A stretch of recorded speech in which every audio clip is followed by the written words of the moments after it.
Quelle première destination choisir si toi tu es en train d'organiser ton premier voyage solo? Alors ça va dépendre de plusieurs critères. Je vais en aborder plusieurs. Alors déjà, en fait, le but, ça va être de diminuer tes peurs un maximum pour que tu puisses franchir le pas. Parce que je me remets à ta place et honnêtement, ça a été vraiment compliqué pour moi. J'ai eu besoin de temps avant de m'auto-convaincre que je pouvais aller partir tout seul à l'autre bout du monde sans crainte. Mais du coup, le but, c'est de ne pas mélanger, de ne pas amplifier tes peurs. C'est-à-dire que si toi, tu as déjà un gros blocage, pas avec la langue, avec parler anglais fluidement, donc c'est une des vidéos aussi que j'aborde, si tu vas aller la voir, n'hésite pas.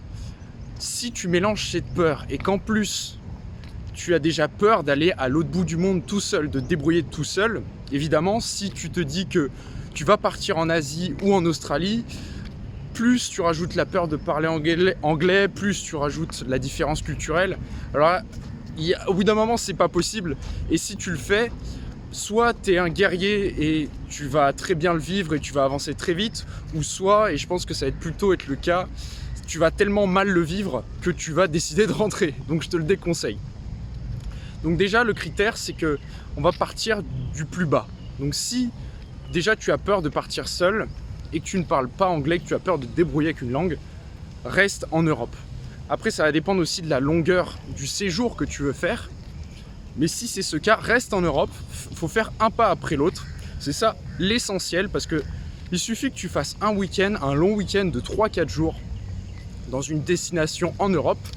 Qui plus est, tu peux trouver des billets vraiment pas chers. Tu peux aller en République tchèque, à Prague, à Barcelone, à Madrid pour 30 € aller-retour si tu réserves tes billets dans des périodes creuses et pas pendant les week-ends justement.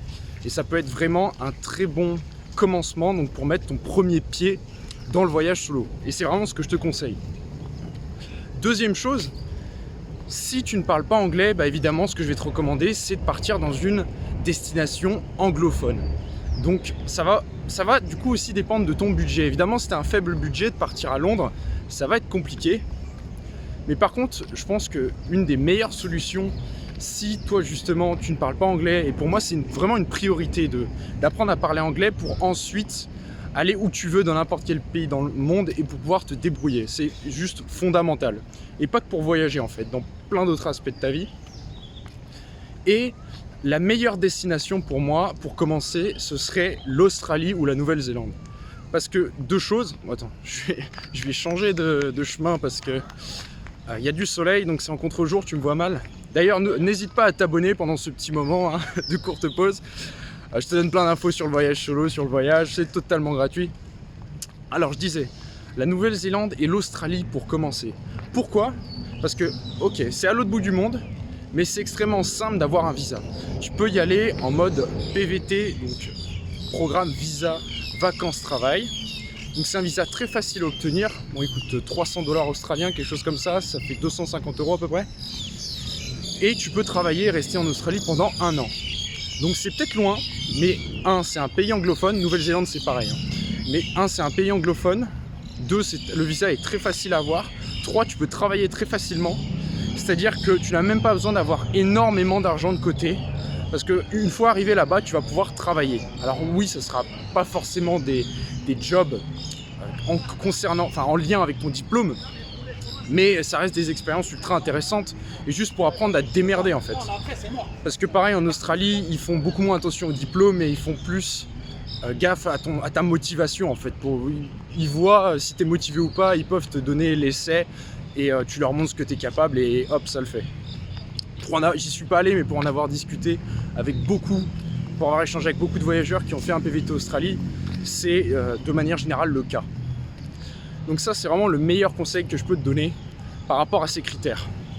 Après, si toi, tu te débrouilles déjà un petit peu en anglais, si la langue, c'est pas un frein aussi énorme pour toi, honnêtement, je pense que le rapport coût de la vie, sécurité et dépaysement, le meilleur, c'est vraiment l'Asie du Sud-Est. Vraiment, je pense que l'Asie du Sud-Est de ce côté-là est difficilement dépassable parce que tu vas pouvoir vivre avec un coût de la vie très bas, avoir accès à un confort élevé comparé à l'Europe.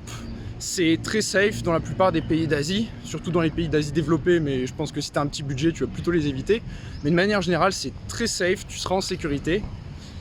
Et en plus, la différence de culture et le choc culturel est vraiment énorme en Asie en fait. C'est vraiment... Déjà, c'est difficile de comprendre les gens, ça t'oblige en fait à être compréhensif. Parce que si tu viens en Asie, tu vas avoir plein de trucs qui te semblent vraiment bizarres. Et si toi, tu gardes ton point de vue européen et que tu fais pas l'effort de comprendre, tu vas te dire mais ils sont complètement cons ou alors ils sont vraiment bizarres. Donc je pense que niveau ouverture d'esprit, tu vas en prendre plein la gueule. Et c'est un très bon point également. Pareil, si toi t'es pas trop Asie, je sais que moi l'Asie, c'est cool, j'aime beaucoup, mais il y a des choses que par exemple je préfère en Amérique latine parce que j'ai eu la chance de vivre en Amérique latine pendant 5 mois. Il y a beaucoup de choses qui... déjà la barrière de la langue, comme je t'ai dit, c'est bien, mais à la fois, des fois c'est lourd, c'est chiant. Les gens ici ils parlent pas si bien anglais. Et des fois, pour te faire comprendre, c'est vraiment chiant. Et quand tu passes une journée de merde et qu'en plus tu n'arrives pas à communiquer avec les Asiates, que ce soit dans ton auberge, dans ton Airbnb ou peu importe, des fois ça peut être vraiment lourd. Après, c'est à toi de faire selon tes critères à toi, selon tes plus grandes peurs. Là, je t'ai partagé plutôt du coup mes conseils personnalisés. Et dernier point, c'est que si tu as peur de partir aussi loin, si toi c'est ta plus grande peur, comme je te l'ai dit, tu peux très bien rester en Europe. Tu as tellement de choses à faire. Si tu as besoin d'apprendre l'anglais, va en Angleterre. Alors ça coûtera plus cher, mais c'est absolument nécessaire.